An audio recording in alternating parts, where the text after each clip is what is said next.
making their way to the ring. Talking about the world of professional wrestling, the team of Jeff Martin and the Trendsetter, Bryan Burga, the Jersey Wrecking Crew.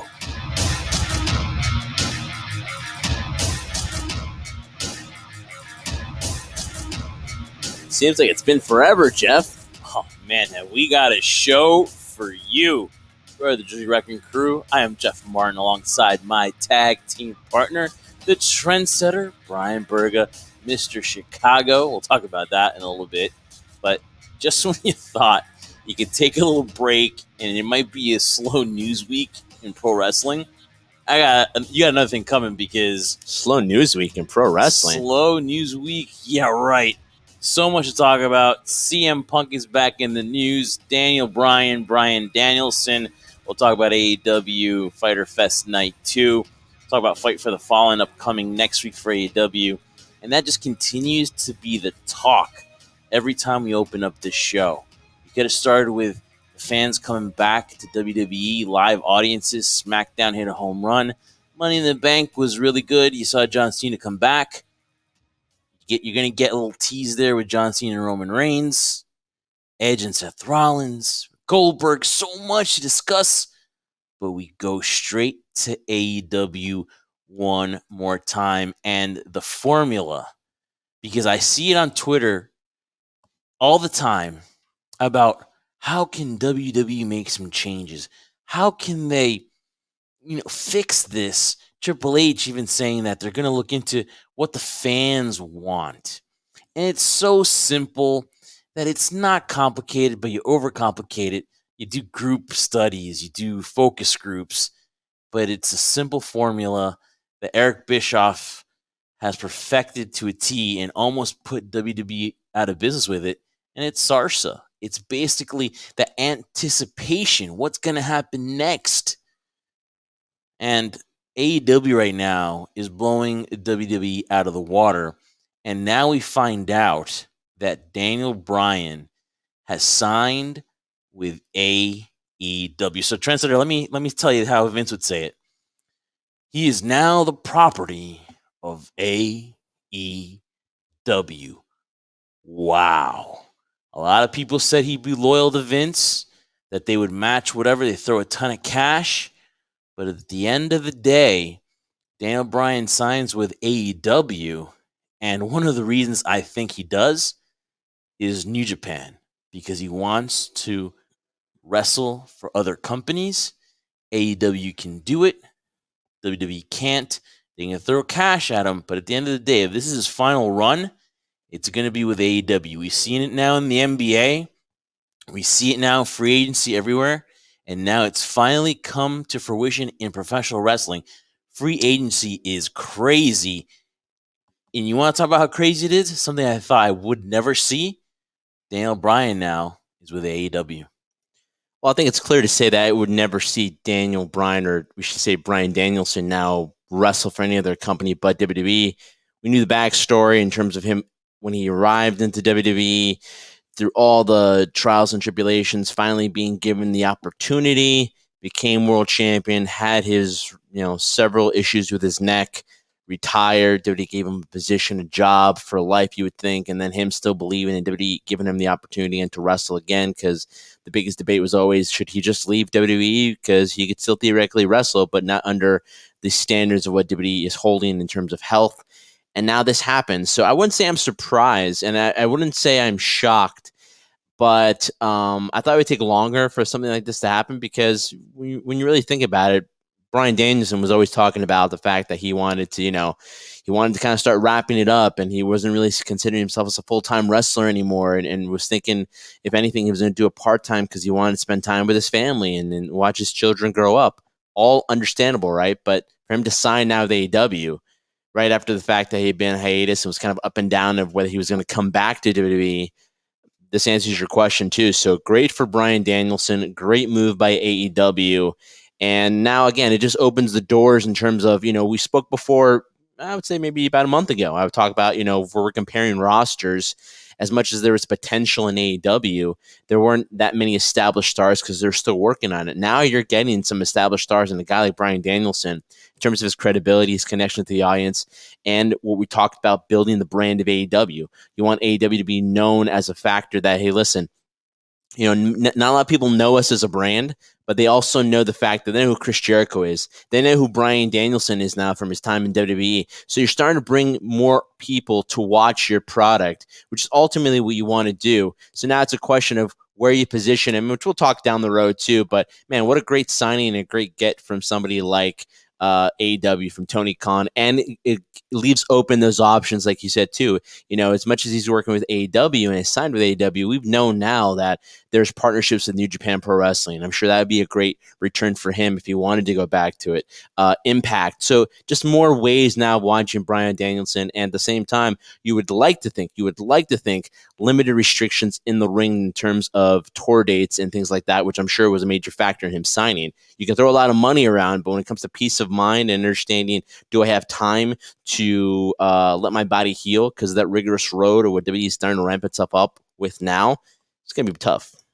It is going to be tough with life on the road. But again, the main things, like you said, I'll just reemphasize one more time, is family, work dates. Obviously, AEW is okay with touring Japan, doing matches in Japan, and the working relationships that they have with other companies. I think that the talk of Nick Khan trying to work out something with New Japan, Daniel Bryan being involved in some way, then talks breaking down, nothing really beneficial for both sides. WWE, they could say that their door is open and they're open for business as well, but unless it's 50-50 or it's more beneficial to WWE, they're never going to be in that mindset to, work cross promotion, work in that manner unless it favors them. Because let's be honest, WWE is that big machine, and they're not going to enter something where it's not beneficial to them. Talks break down. Daniel Bryan, Bryan Danielson. Obviously, there's a lot of talent in AEW. You have tons of dream matches. And, of course, it's appealing to him. And he signs. And just some things that you never thought you'd see, because his wife, of course, still works for the company. They're going to make a run to the Bellas eventually. When they come back, they're going to have, I guess, maybe one final run. And it's just so weird because you just one final run of what? Well, one final run before they put a wraps on their wrestling careers. But it's not about them right now. It's about Daniel Bryan and the fact that you see it in the NBA, you see it in the NFL, and free agency is crazy. You haven't really seen a lot of back and forth since the Attitude Era, when people were jumping to different promotions. And you get if it's the Andrades, you get if it's other Aleister Black, you get that. But when you have a guy that was main event in WrestleMania, a guy who had the Yes Movement, WrestleMania 30, a guy that you thought was loyal. And listen, WWE didn't match what AEW would give him, so you don't fault him for that. But a guy you thought that was going to be with WWE forever, there's been so much emotional investment, is now in AEW, which sets up some intriguing matchups. But you think that's enough news, right? You think, wow, Daniel Bryan, when is he going to show up? Now, I'll talk about September when they go to Arthur Ashe Stadium in Flushing, Queens. That'll be the big one, right? But the thing is, it's not just that, Trendsetter. It's something else, other rumblings. And before we get into that, we just want to throw props to who broke the story, our old boss, Cassidy Haynes. So we just put reports of bodyslam.net. They were the first ones to report it. Congratulations. But it's not just that. Then you get reports that CM Punk is planning an in-ring return, and it's most likely that it's going to be with AEW. So flash another 24 hours, and now there's reports saying that Punk to AEW is a done deal. I mean, not only do you get Daniel Bryan, Bryan Danielson, but now you get CM Punk. And this is the one where you've talked about it for years, right? You talked about it the first All Out event. People were booking him to show up, right? Which made plenty of sense.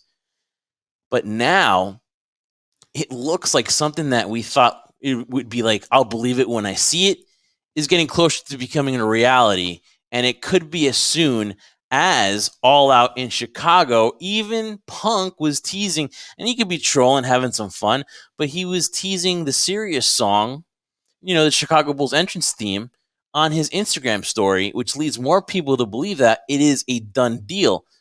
Trendsetter, I got to ask you, I have to believe it to see it, but we could be in Chicago and we could see CM Punk back in back into the ring in AEW.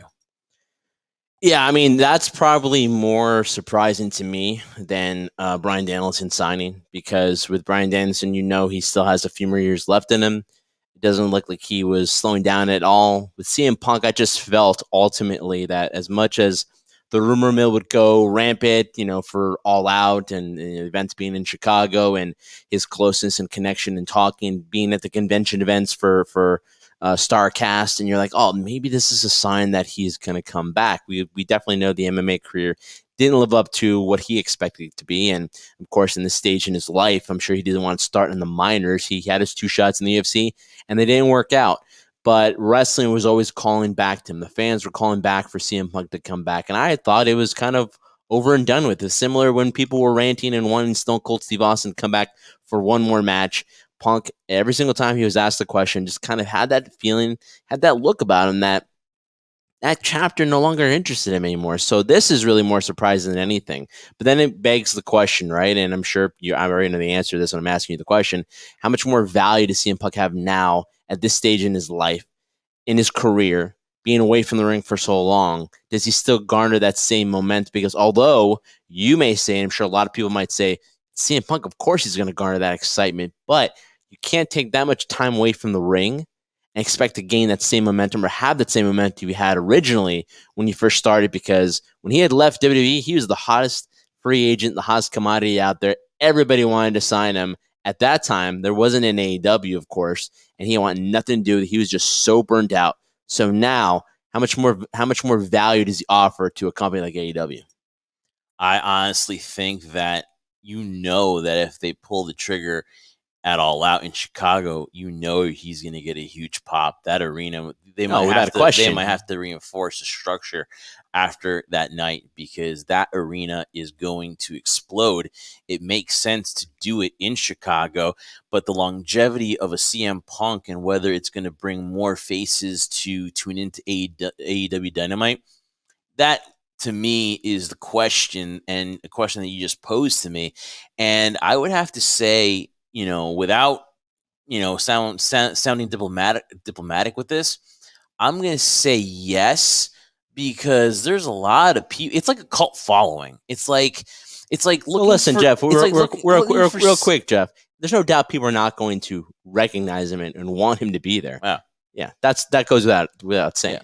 But whether it lasts, I think it can, because I don't believe it's going to be a full-time schedule. I think it's definitely going to be part-time. I believe. I'll be shocked if it's a full-time schedule. It's like Daniel Bryan, it's going to be part-time.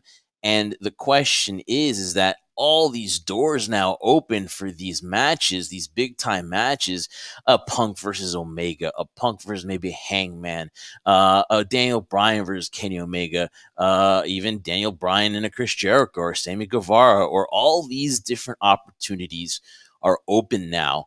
And it's just an incredible time. And AEW, to me, is capitalizing on WWE cutting costs and not being, so crazy to signing everybody and just throwing cash at them. And AEW is capitalizing. Can that last? Can they keep throwing cash at all these people? That remains to be seen. But will AEW be talked about all the way to the end of the year? Most definitely. But to me, it doesn't really hurt WWE. Will they take notice? Maybe. But at the end of the line, at the end of the day, when you have a guy like The Rock that's supposed to maybe, begin to show up, setting up a matchup for WrestleMania maybe, or perhaps starting a feud with Roman Reigns down the road for next year, when you have big names like that, you can. The only thing, Trendsetter, that I say is, while WWE can throw out the big names, you got to admit, though, the product is much better in AEW, because every week it's like something can happen. And if I stick around enough and I don't change the channel, something's going to happen. Every minute, every hour is important in AEW, and right now WWE can't match that. They can match that, though. And again, that would be, talking apples and oranges here, because in terms of how creative is being written, we know how the machine works. We've had, people talk on podcasts before about how the inner workings of the WWE company work in terms of creative, and how everything's run through Vince.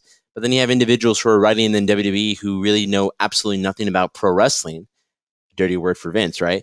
And are just known things that they think are funny and things that are entertaining and make no sense to us and our demographic as a fan. But also, I honestly feel also for the generic fan, the general fan that are watching WWE and also trying to tune in to watch AEW or Impact or first coming up to New Japan Pro Wrestling or all these other promotions like MLW and Ring of Honor, not understanding it. Even for a generic fan, they have to understand it. And creative does a poor job in WWE for it. What AEW does so well is they follow that formula you had talked about before, the formula that always seems to work. Because here's the thing. During the pandemic, it was really difficult for anybody to garner any momentum just because there was nothing going on. There was no fans in the audience. Now you have fans in the audience. And so what WWE, and I'll give credit to WWE, what WWE and AEW both did very well, we can kind of tell where they differ in terms of what AEW's been doing now recently compared to WWE, is they have the ability of giving you that surprise. And not just giving you that surprise, because we've had surprises on WWE programming, we've had surprises on AEW programming. The only difference is the way that you didn't expect it to happen. No. We've expected these rumors we've heard from John Cena, a Rock perhaps, what's going on with Bill Roman Goldberg, Reigns, right? Bill Goldberg. We've heard the rumblings, inner workings that this could happen. With AEW, not so much. So that's the difference. That's the type of atmosphere environment you can't garner, you can't replicate in a scripted format. And that's why AEW, I think, is doing so much better than the WWE. But granted, I'm sure we'll talk about this a little bit more in depth, not just today, but maybe in future shows down the road. I think WWE won't acknowledge it just for the mere fact that, yes, if you lose a guy like CM Punk, who has been with the company with how many years? Bryan Danielson has now moved on, right? They don't make any mention. Does it hurt more emotionally, or does it hurt more because you thought he was going to be there forever? Does it? Here's the thing. I don't think it hurts WWE. What it does is it improves and garners more attention for AEW, which I still think in the end doesn't really affect WWE, because WWE will do what they always do. They'll focus on themselves as AEW should right now. And with WWE, and here's the frustrating thing, I'm sure we'll talk about a little bit later in the show, as much talent as they have lost now due to the cuts and the budgets and whatever. And guys like Braun Strowman are still out there. And they're still out there, right? Yeah. But granted, despite all that they've let go, and places like AEW and other promotions around the world can benefit from that, they still have a huge roster of talent that, here's the biggest problem for them, they have to learn how to use. And that's why a second show like Rampage is going to be very much something that's needed for them in order to use their roster to the max. And I think they've been doing it with the roster already. They've definitely give you a lot of matches. They give you a lot of.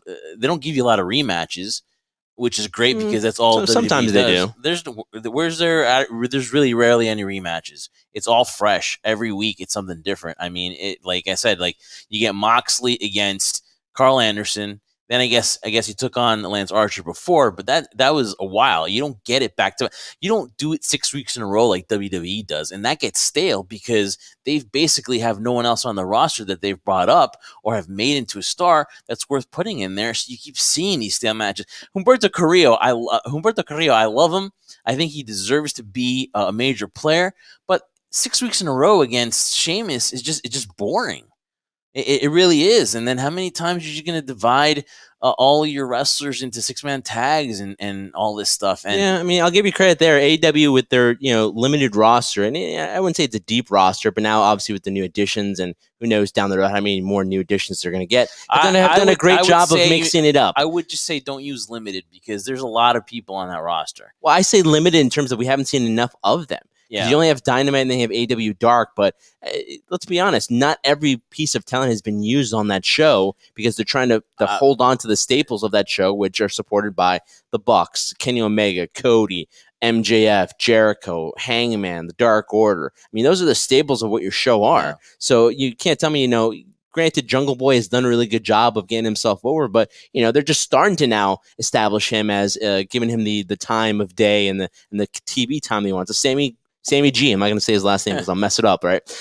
He's been given a good amount of time, and you know, in the stables and the factions with the Inner Circle and the Pinnacle and stuff like that. Yeah, but what WWE does, and we talked about this before, as deep. Again, you can't compare AEW's roster to WWE. WWE is extremely deep in the roster. But how many times did we see Bobby Lashley and Drew McIntyre? How many times have we seen Sheamus and Humberto Carrillo, right? It's the same thing over and over again for a 3-hour format, whether it be Raw or a 2-hour format in SmackDown. It's not deep as it was 6 months ago. It's not. It's not. You can look at the NXT. Should ask NXT that question. Exactly. And we'll get to NXT and what we really think is going on there as well. But I just want to really just let everyone know, Jeff, what's Sarsa? You just came out with something and didn't explain it. So I tweeted something before because there was an article talking about how Triple H made a statement how WWE is going to look into how to attract more fans. And to me, it's like, man, pay me the cash, because I can tell you right now, and you had a guy there who was working there for the company last year that had that formula. Is there flaws there? Yeah, because eventually, you know, what happened was with the demise of WCW, you depended too much on it. But something that you can come back to and always modify and adjust is Sarsa. And what is Sarsa? Well, listen, Triple H, they're looking for how to fix things. Sarsa is story, anticipation, reality, surprise, and action. And no one did it better than Eric Bischoff with the whole NWO. You had no idea who was going to show up. You had no idea who was going to be there, who's going to come from WWE, who's going to sign. You had Ted DiBiase. Yeah, you know, you had all these guys come in. You had Six, formerly X-Pac. You had all these guys just show up. You didn't know it was going to happen. It was like this crazy, like, wow, you know, I'm going to tune in because, you know what? This looks like it's part of the show, but it doesn't look like it. That's what was the key for WCW. And Tony Khan has really used that formula. And listen, I don't know if he'll ever say or admit it, but that's got to be part of their formula. And they just have tremendous people right now getting a pulse of what the wrestling fan wants. Now, we're going to talk about Jericho and Nick Gage, which is something I detest. And I can't believe they gave that guy more than a minute time and all these people going crazy for a guy that I don't think is worth a damn. But I will say this, though. He does hit more home runs than singles or fly balls. And Tony Khan right now has that pulse of the wrestling fan. And I believe he's using that formula. Oh, and there's no doubt he's using the formula and he's using it well. But, you know, in terms of like we just talked about, and again, we'll be beating the dead horse by saying this and continue saying it. But again, the idea and giving the impression of the fans, now that they're fans in the arenas and the buildings, right? It's exciting. It's great to get that reaction. You can't replicate that with a Thunderdome. You can't replicate that with 100 fans in the audience or no fans, whatever. You can't do it. It's impossible. But now that you have that, to develop that ability of surprise, that ability to not know or maybe have an idea of where it might be going and be swerved another way, that's always the fun thing. And that's the thing that, you know, I can't recall who tweeted this. There's so many people that, you know, tweet out their opinions, but it's like, it's nice to be surprised as a wrestling fan. I don't need to know everything. I don't need to know what's going on backstage or what the rumors are, who's coming back or who's might be signing. It's nice to be surprised. And AEW, and for the most part, WWE, when we came back after, you know, fans were finally back in the audience for Raw and SmackDown, did a pretty good job of doing it now in terms of execution. I would say AEW's executed a lot better than WWE, but both have shown that factor that formula, as you call it, still exists. But right now, AEW is doing a much better job of executing it. I totally agree. I just think that WWE right now is just throwing out stars. I'm pretty sure Becky Lynch will be back soon. I'm pretty sure The Rock will be back soon. Who? You know who? You know, she's the most over person in that women's division, and she's breastfeeding, and she's still the most over. And Becky just throwing those shots back on Twitter. It's good to see her active and throwing those shots back at Charlotte. So she'll be back. The Rock will be back. 25 years of The Rock. Survivor Series. Andrew Zarian broke it. It's going to be in Brooklyn. MSG. You know, I'm pretty sure MSG is a little pissed too. And when are we getting one too? But Survivor Series. How about when they bring down their rates? How about that? You know, maybe they'll go back. So going back for Super SmackDown, so I can't say that. Yeah, going back in September too. But when are they going to get a pay-per-view? So there's so much here on this list that I wanted to get to. And we don't have to get to every single thing, but no, but we have our little bullet points, right? But it's just this whole topic of Daniel Bryan and CM Punk, we're going to get into, I think, talking about this is when is the best time? CM Punk, it makes sense for Chicago. It just does, because All Out, what a way to close out. He comes out, man, he doesn't have to say anything.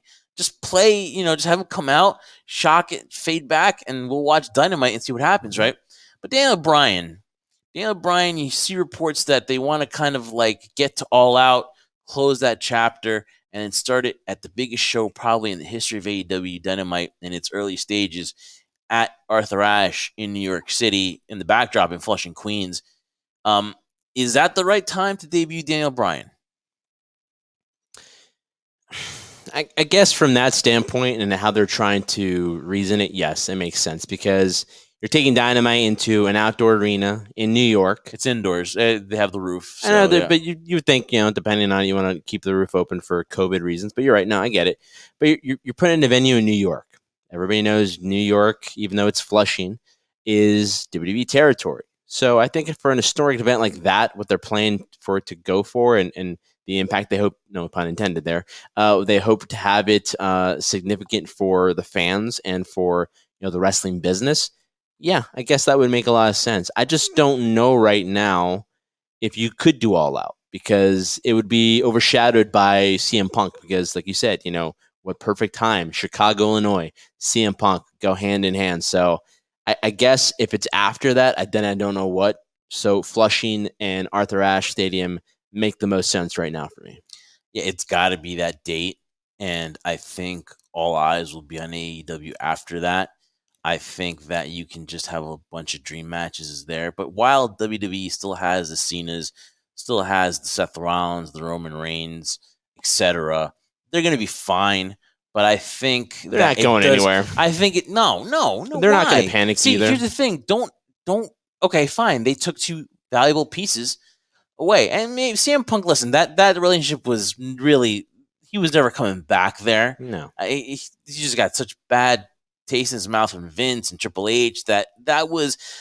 You saw a shimmer of light when he did that Fox show, which God was so freaking awful. Yeah. And then you're like, okay, maybe there's a glimmer, but Vince doesn't see the star quality in Punk. And with Daniel Bryan, I just think that they could have thrown cash at him. And here's the thing: when Edge was talking to AEW, Vince was like, well, you got to come back here, and threw the cash and gave him what he wanted, but he couldn't do the same thing to Daniel Bryan.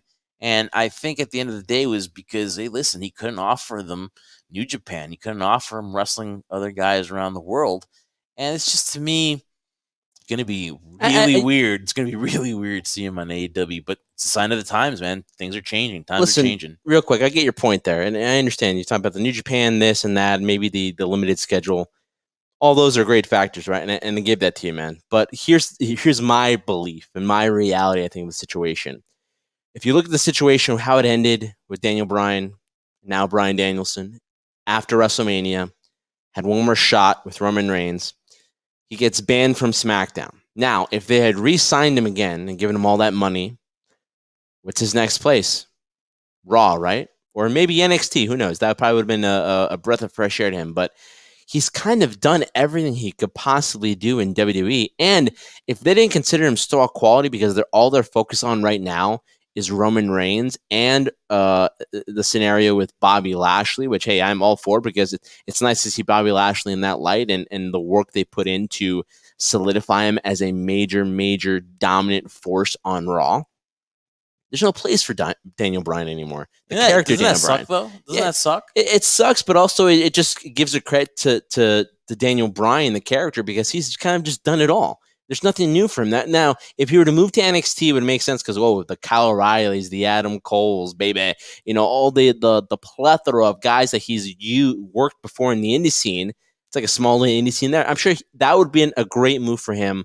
But at this point right now, going to AEW, working with stars he has never worked with before, or has sporadically on the indie scene, but never on a major stage, the Omegas, like you said, right? We've seen him face Cody, but that's Coles, the big one, though. That's the big one, right? That's the one I want to see. I want to see that's Omega the big one for Punk and Daniel Bryan. What would you rather see first, Daniel Bryan and Kenny Omega, or Kenny Omega and CM Punk? Well, I think if I'm a betting man, I'm going to see Daniel Bryan or Bryan Danielson and Kenny Omega go at it first before anything. Whether it's for the AEW Championship or not, that's irrelevant. But I think these two are going to score out first before we have the discussions of Punk and Kenny Omega. But again, it gives matches and new things. I think that is what the ultimate decision was for Bryan Danielson. The ability to have newer, exciting matchups, and like I said, could possibly go to Japan and deal with a situation like that. That to me was the caveat of all of it. Money didn't matter. I gotta agree with you. I really do. When you take a look at it, that run, that Yes movement, which we grow fond of because that was without a doubt our greatest trip to WrestleMania 30. It was kind of organic. Besides the Summer of Punk, I go back to Daniel Bryan's Yes movement at WrestleMania 30 as the last organic thing that WWE created that I was like, I got chills being a part of it. I got chills walking into the stadium, into the Mercedes-Benz Superdome, and getting chills. Not the Silverdome. Not the Silverdome, getting chills because I was going to be a part of something, and then walking out and having like 60,000 people literally walking on the streets of New Orleans going, yes, yes. It was without a doubt the funnest WrestleMania I've been to besides, the one in Orlando. The last time that I felt as a fan, man, that I was like, I was going to be a part of something. And it sounds corny as hell. And I know some people will be like, God, dude, it's wrestling. But that's what made it fun for me. And so that's why I think it's bittersweet when I see Daniel Bryan signing with AEW. But at the end of the day, I think he had run his course. What more could he have done? We've seen him against Roman Reigns. We've seen him against, maybe a Seth Rollins matchup, maybe one-on-one versus Edge. But it kind of ran its course. And now, man, there are so many combinations that you can see Daniel Bryan, again, in New Japan, Kenny Omega, in AEW, and CM Punk. I don't want to devalue his factor because he's been away for a while, but this guy has a cult following, and this guy has always been the question, was he going to come back? Man, he's really going to stay away from all this money that they're going to throw at him? At the end of the day, put every emotion aside, whether you're AEW or you're WWE, this isn't a war. But at the end of the day, be thankful because the wrestling business is just booming right now with all these stories that are breaking, and it's just good for us. It's good for the business. It's good for the business. Competition of any kind is always good for the business because when there's only one commodity out there, it's not going to benefit anybody. You need that. It's hard to build competition within yourself, which is what WWE has tried countless times and has failed with Raw and SmackDown and splitting up the brands, stuff like that. It just doesn't work. Now you have competition. I would say competition in terms of having AEW in the process of overtaking WWE. No, not about that, but just having another comparison, another avenue, not just for the talent out there to garner and hone their craft somewhere else and to get exposure from audience. WWE isn't the only machine anymore. And now the dream of, hey, I've always wanted to work for WWE. If you never get there, it's not a failure on your part because there's so many more other platforms out there that you can do it. But more importantly than anything, it is a win ultimately for both businesses, for both the business, all the companies involved in the business, and the boys, of course, but us, the fans. Yeah, we've asked for it for years and years. You and I on this particular show, we're saying, are we ever going to have another company? Not, I would never say compete, but another company in the same limelight where you could go and say, hey, this is another option. Here it is, man. We have that other option. AEW. It's getting pretty damn close. It's not there yet. It's getting pretty damn close. Now, I wonder if Vince stops doing his leg presses and takes note of this. I doubt it. I think it's just, full. I doubt it. He seems the kind of guy you can't stop him in his workout. SummerSlam, we got to sell out the Allegiant Stadium in Las Vegas. Our eyes, our mindsets are all focused on SummerSlam, which is fine. And I mean, if the fan wins here, the fan ultimately wins here because he's going to get to see those dream matches that have been talked about and discussed a long time ago because two huge names are headed to AEW. And Man, it's just crazy, man. Yeah. It's crazy. So Fighter Fest, wrap it up. Long story short, on Fighter Fest, I think to me, there's a lot of positives. Again, it was good wrestling. That last match between Lance Archer and Jon Moxley, to me, did something that we've been here on this show really wondering, was Lance Archer. And we called I've messed up and called him Hoyt, and you said, well, he doesn't deserve to be called Archer because for good reason. I haven't seen anything yet.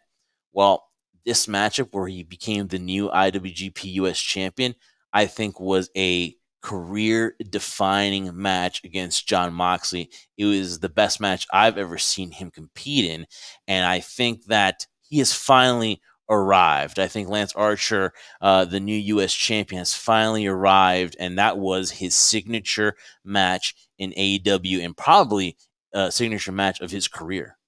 Well, I can finally call Lance Hoyt Lance Archer. He's graduated from that, right? And I'll keep it really short and sweet. I disagree with you when it comes to the term you just said, his best match of his career, his defining moment. No. I think his defining moment has yet to be written, but he's finally at the place, like you said, that he belongs, that he should have been since day one when he signed with AEW. He is here now. Better late than never. I'm very happy.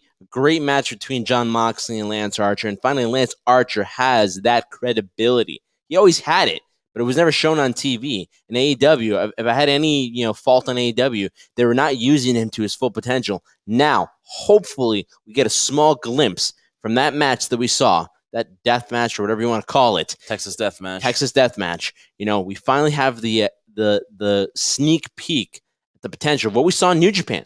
The small glimpse we saw in Impact when he was a part of TNA. We finally are seeing that with Lance Archer. So good for him. Yeah, I mean, again, it was just a good night, minus the Nick Cage showing up on AEW. And next week we'll see AEW Fight for the Fallen. It's going to be Chris Jericho, the Painmaker, against Nick Gage in a no rules match. It's Chapter 2 of the 5 labors of Chris Jericho. And you know what? He's got to match Nick Gage, man. He's got to match him. It's going to be no rules. It's in his yard here, and the Painmaker will be there next week at Fight for the Fallen. So I can't believe that Tony Khan gave this guy the time of day. I mean, listen, I'm not going to judge you if you like that kind of wrestling. That's fine. Obviously, just Chris Jericho has respect for it. He had him on his Talk is Jericho, and they had the Dark Side of the Ring for this guy. So that's fine if you like that wrestling. Cool. To me, I think this guy's better be careful with Chris Jericho. He better show him the respect because, this could be the last time we see him on AEW Dynamite. And hopefully Chris Jericho, obviously, is going to do this matchup. But again, I don't think this guy deserves the time of day. I really don't. I have no respect for Nick Gage. I really do. I think he's a crap wrestler. I think he's garbage, and it would never be on my show. Don't respect the dude. Don't respect what he does. But there's people that respect what he does. So good for him. GCW is getting some play, and that's good for them as well. I know he's taking on Matt Cardona in the summertime. Don't know when. Don't really care. But Nick Gage, hey, listen. Hopefully it's only a one-time thing, and they realize that. Listen, I'm not going to talk. Yeah, I'm not. I already said what I had to say. So hey, you're not a fan of him. Not a fan. That's perfectly fine. I mean, he's not everybody's cup of tea for that type of wrestling and that type of deathmatch type wrestling he does. I'm not a particular fan of it either. I'm not going to say that I don't respect the amount of intestinal fortitude, I guess is the word, or just guts, or just toughness to be able to do that. Do I feel it leads to anything productive? It gets you a following, which Nick has. He has a huge following, and people that stand behind him. Thing. It's just a different thing. And I guess if you want to call it an art form, then hey, God bless you if you think you do. I don't think it is. Neither do you. I have my feelings towards Nick because at a particular event, he tried to use our equipment as a prop, and I was really against that. And that kind of soured me on the whole Nick Gage experience. So, all I could say is good for him. I'm sure Jericho will have a blast working with him, and Jericho seems to be the kind of guy that wants to, do it all type of thing. Winning the championship, beating Stone Cold Steve Austin and The Rock in one night. Definitely becoming the AEW champion for the first time. And probably somewhere in between there is going to be his matchup with Nick fucking Cage. So it's going to be a highlight in his career. Okay, well, tell me how you really feel, Jeff. Honestly, when I was trying to make my point here, is that it's going to be something that he hasn't done. I'm being sarcastic. I know. No, I'm not mad at you here. I'm serious. I know you don't see it though, but at the same time, Jericho's never been involved in something like that, so it's another first. Jericho's, it's been hardcore matches he had it with Dean Ambrose and WWE, but this is something different. It's a different animal for him. Do I think it makes sense? No, but again, it brings back the one character we kind of liked in New Japan, which is the Painmaker. Mm-hmm. So always look forward to seeing him there. So again, very successful as a Painmaker in New Japan. So we'll see what happens at Fight for the Fallen. But such a great lineup, and we'll talk about that towards the end of the show. Listen, guys, we want you to do this. We want you to subscribe to the YouTube channel. Go to youtube.com/HighSpot Podcast. Follow us, subscribe. We're on YouTube. Please check out all our video library. You can catch Adventures of the Trendsetter. You can catch us. Subway to Shea is there. If you're a baseball fan, if you're a Mets fan, go there. It's a great show. Great audio there by Anthony Rivera. There'll be more stuff coming your way as far as video content there. And of course, Adventures of the Trendsetter is back for your viewing pleasure with brand new episodes starting next week. So the pressure's on, man. I just put it on you. Next week, brand new episodes for you in your trip to Chicago. And we will be making our trip to Chicago all out Labor Day weekend. Looking forward to that. And now, especially with CM Punk being in the mix, or reportedly being in the mix, according to Sean Ross Sapp of Fightful.com, we will see if that's going to come to fruition, which just makes our trip more exciting, right? Makes our trip much more exciting. Follow us on all our social media at High Spot Podcast. You see it right above us. Trendsetter. Now it's time to go around. Oh, and by the way, guys, check out our separate interview with former WWE referee, Lucha Underground referee, and just probably one of the best referees in pro wrestling ever to wear the stripes. And Marty Elias joins us. That'll be separate. That will come out on Monday. He's got a lot to say, folks, talking about his time with WWE. Mark Carano, I did an article with him on Sports Rants about that situation, and also going to share some stories, and has a new podcast coming in the very near future. Definitely make sure you check out on Monday on the YouTube channel and on all podcast platforms. Don't forget, you can listen the Jersey Wrecking Crew on all podcast platforms. Trendsetter, it's time to go around the E. And listen, we can talk about Money in the Bank. We can talk about the fans coming. We can talk about SmackDown being a home run. We can talk about Monday Night Raw being But the main thing to talk about here, and we can talk about Goldberg as well, but the main thing that I got from Monday Night Raw was that Vince hates NXT, because Karrion Kross made his debut in ring fresh, and lost in about 2 minutes to Jeff Hardy. Now, yes, everyone's excited about the No More Words. Woohoo. Exciting to hear that song. Woo. I can see the writing on the wall, right? All that stuff. But the main thing that I got, how smart is that graphic guy? Double Cross. You see that with the K? Yeah, I like it. Big pay the man who makes those graphics. But if I had the money, I would. But what do you, man, this Vince, were you shocked? I was shocked. You could see the shock on Karrion Kross. Imagine being Karrion Kross, being this big shot on NXT, being this big shot in Impact Wrestling, being a big shot over the Indies, signing, and then first and foremost, he's doing dark matches, which is fine, right? But the thing is, he's doing it without Scarlett. He's coming out basically naked to me, because he didn't have the pyro, he didn't have all that stuff, that entrance. Because let's be honest, the entrance sometimes makes the wrestler, right? That's the first impression, right? Perception is reality, right, Trendsetter? That's your famous quote. And he comes out, and the first thing people are talking about is, where's Scarlett? No Scarlett? And the fans on Twitter and social media are already going crazy, because before he even steps into the ring, they're already talking about him not coming out with Scarlett, which is error number one. Then he comes out again. The entrance is okay. Did you see him come with the belt, the championship belt? Yeah, he had it around his waist. All right, fine. But still, no fancy entrance, whatever. It was Era number 2. He comes in against Jeff Hardy. I got to believe Trendsetter. I tweeted out, Jeff Hardy's becoming an enhancement talent because I sure as hell thought he was going to put over Karrion Kross. And I'm feeling a little bit sorry for Jeff Hardy. I'm like, man, how many years does he have left on this contract? And then Karrion Kross loses in 2 minutes to Jeff Hardy, who's been used as enhancement talent, losing to Cedric Alexander, losing to the likes of those guys on main event. Karrion Kross, man. Like, imagine him coming to the meeting saying, you're going to lose, pal, because we don't give a shit about NXT. Vince McMahon comes in when he went to visit the NXT, looking at people. And look at these guys. Look at the Gargano and Cole was like, guys, carry my bags. And Karrion Kross loses. And there's people saying, well, you're not looking at the big picture. He's got to get built up and, he's got to be broken down, or this will set up an angle. If this sets us up to a matchup at SummerSlam, we're happy.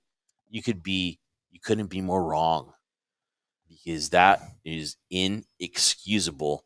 And when you see reports, Trendsetter, that Vince sees NXT as development, the D word, developmental, that's got to be a low blow to Triple H and Shawn and everyone else on NXT roster. Because when you're watching that, say you're, oh, look, I'm so mad I'm shaking. Yeah, exactly. Oh my God. You're Gargano, you're Cole, you're one of those guys. You've got to be like, what am I going to do? What am I going to do? I got to go and Vince. Whatever I've done, that's all I got to do. Doesn't matter to Vince, because Vince don't give a bleeping bleep about NXT. Wow, I'm impressed that you're censoring yourself here, Jeff. You kind of said it all. I got nothing else to say. I really do. You basically said it all for me. It was passionate. Yeah, you knocked your camera over, basically, almost. I need to throw water on myself here. I'm just passionate. Yeah, but come on, though. Don't drink it. But Trendsetter, come on, man. What are they doing down there then? They're just honestly, it's like, well, we got to give Triple H and Shawn something to do. So let's pay them big bucks and they've been for years. Jeff, were you honestly? They've been for years saying, well, no, it's a third brand. No. Yeah, no, I get it, dude. But come on. Can you honestly tell me right now? I mean, you're being for real here that you were actually surprised that this was going to happen? Maybe you're surprised that it happened, but when it was over, did it surprise you that when it happened? Maybe the initial shock when it happened might have surprised you. I'll give you that. Know what it is? But when it ended, but honestly, when it ended, were you like, oh, that makes sense now? Because that's what they do. It is what they do. Okay. And so that's why I'm not surprised. After being disillusioned, and then reality set in, and I was like, God, this is what they do. That's what these fuckers do. Yeah, well, it's that expression, right? Fool me once, shame on me. Fool me twice, F you. Because that's what it really feels like. And it doesn't surprise me. And the worst thing is, you saw it with Finn Balor, and you made the point. Let's go back for SummerSlam back in 2015. He's got the Universal title through no fault of his own, through sloppy Seth at that time. He hurts his shoulder, pops out of place, right? And then the man's got to get punished for the next 5 years. We can't roll with him. He gets hurt, whatever. And it's no fault through his own. Listen, man, it's been with Nakamura, everybody. The list goes on and on. Aleister Black, Neville.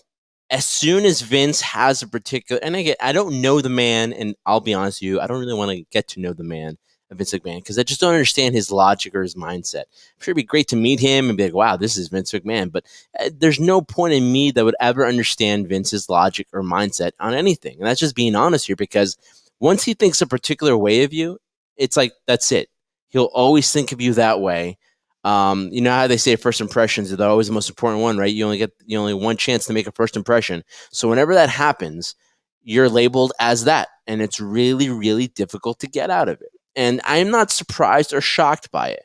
When I found out that Karrion Kross was coming out and he wasn't going to have Scarlett, I immediately thought, okay, well, that's going to be a detriment to him. Not that he needs Scarlett, but again, it's part of the character. It's part of the allure of what made him so successful in NXT. You heard the Garganos, the Adam Coles, every single person in NXT calling it a third brand. You knew that was going to come back and bite them, just because, as much as even Triple H would say on conference calls, oh, we are a third brand. Vince is going to nip that in the butt. And, you've had people say on social media and everybody talking about, Vince McMahon screwed NXT. Yes, I understand the point what people are making when they're saying that and the frustration that comes with it, because I'm frustrated too, but I've become so soured on the whole experience that it doesn't bother me anymore, the stress, because it's not that he screwed NXT. What he did was put NXT back in its place and made it what it's supposed to be, what it's always been. And it's sad to say, because you and I once a long time ago did an NXT show and talked about how great this wrestling was. It's for a particular demographic that is isolated and is not the interest of Vince McMahon. No. And so because of that, it's developmental. But what I always find interesting when it's developmental, you're trying to develop these individuals into stars. These are not people, because the original concept of NXT, as a quick history lesson, was to take individuals from the indie scene, right? And to take individuals from other avenues of entertainment or sports, let's say football or basketball, right? And make them into stars. That was never your case, because the majority of your roster are individuals that came from Ring of Honor, New Japan, came from Impact. They are established talent. They know how to work. Maybe they don't know how to do the WWE style, but they know how to work. They know how to get themselves over. So this whole thing of that, it's a developmental brand. They're not developing stars. Stars are established. We want to talk about some of the individuals like the NXT Women's Champion right now, and you want to talk about the tag team champs on NXT. Okay, that's an exception there too. But at the end of the day, it is what it is, and all Vince did was put NXT back in its place. How Triple H feels about this, I don't know, and honestly, I don't care, because he's not running things. And it's all going through Vince. Triple H, when they went to Brooklyn, when they took it out of the Performance Center and Full Sail, he thought it was the third brand. Yeah, and when they went to Brooklyn and they got that reaction, it was organic too, and people, it was a cult following. It's like AEW before AEW was born. But what AEW did was they took it to the next step, and they didn't put it into arenas. They kept it in a small facility like Full Sail. They never really took it to the next level. And yes, the fans went nuts. But the worst thing that happened in the pandemic was that NXT went back to being this small little thing. And I think Triple H misjudged when they went to Brooklyn that this thing could be a third brand. And at the end of the day, Vince never saw it as that. Vince was, let me pluck these guys. Let me have my fun with them. Let me pick them up. Because if you're going to start taking guys like Karrion, Kross and move them over, and you're going to take guys like Finn Balor, Nakamura, then your brand really can't get out of that stigma of being developmental when you're doing that stuff. Yes, you can root for other guys coming up, but you're not going to get that same feeling once your favorite guy is gone. And I'll just say this real quick, Jeff. My biggest frustration with Vince has always been this. It's the fact that when you've had the talent that you named, the list, it's a gigantic list of talent that's bigger than this paper, of people that came from NXT and moved on to SmackDown and Raw, right? They had so much momentum going in that this is the concept that I don't think I'll ever understand, nor do I want to understand Vince's mentality. Why would you bring someone in that has this much momentum and not continue that momentum and create more money for yourself than to take that momentum, build a little bit of money for yourself, put them in the spotlight for a short amount of time, and then bury them completely and bring them down and put them down deep in the water to just see if they can swim themselves back up to the top? I don't know what that benefits you in terms of anything, in terms of business, because ultimately your stars, the Stone Colds, meet their day. The Shawn Michaels see their day. The John Cenas see their day. The Rocks see their day. Roman Reigns will eventually one day see his day. So how are you building towards the future? Goes back to Eric Bischoff. That formula works, but Eric Bischoff's biggest issue was, and this is what I'm fine with Vince. Got out of hand. Not that they got out of hand, but he gave him creative control. Not just that too, Jeff. He didn't think, because he thought his roster was so deep as the WWE roster is now. He didn't think it was as important to build the newer stars to get them ready for the next position, because he thinks he has this 1 or 2 stars for the rest of his life. Someone's been watching the Eric Bischoff documentary recently. Yeah, but it just makes good sense. Don't call me the trendsetter for nothing. And it just makes you also realize Eric Bischoff, man, yeah, he had his faults too. I don't know what happened in WWE in his last run, but God, you could take so much advice from that guy, and I'd love to have him on the show. Hopefully, before the end of the year is over, and talk to him about just that same thing. Just simple modifications, dude. And I'm telling you, man, the wrestling business, summer on into the fall, it's really going to be busy. It's going to be busy, newsworthy stuff. Oh yeah. And by the time the show airs, who knows? Maybe someone else is signed with AEW. But Never know. AEW's making you really watch their shows, making you stick around, making Wednesday nights really a destination for wrestling fans to go watch. And it's definitely going to grow more and more because there are Daniel Bryan fans, there are CM Punk fans from WWE. They're going to go over and watch some Trendsetter. So a lot of stuff going on, man. And we're actually looking forward to the weekend finally. We're going to hit up the beach for once, get some nice sun. The weather's been really crappy here on the East Coast as far as summer. We're going to head to August soon. Oh, my God, Trendsetter. But the news never stops in the world of professional wrestling, and we'll be here with you guys. Guys, make sure you catch our Marty Elias episode, our interview this Monday on YouTube and all podcast platforms. Definitely a must. He's got so much interesting things to say. Catch us on all our social media at High Spot Podcast on Instagram and on Twitter. On Instagram, HSP Media Network. And also youtube.com/highspot podcast. Give us a follow, hit that notification bell, and subscribe. A lot of great stuff coming your way. Oh yeah, a lot of great stuff. Did I get everything in? You got everything in, but you know what? And you don't look tired from Chicago either, buddy. You look great. I'm exhausted. I just hide it very well. It's this makeup here underneath it. But guys, like you said, thank you so much for supporting us. Make sure you follow all the links to our social medias. Be a part of the crew because for Jeff Martin, the scoundrel, I am the Trendsetter Bryan Burga. We are and for always will be the Jersey Wrecking Crew. And we thank you, the members of the crew, for listening to this episode. And remember, since day one when we started this, till the very near future when I no longer can do this. We do this for one reason. It's coming soon. We do this for one reason and one reason only. We do this for you, the crew. Hey, Trendsetter, are you to sign with AEW anytime soon? I'm still waiting for their email return. I ain't never had another Monday turn into a weekend, living on a runway, trying to cross me, but I'm moving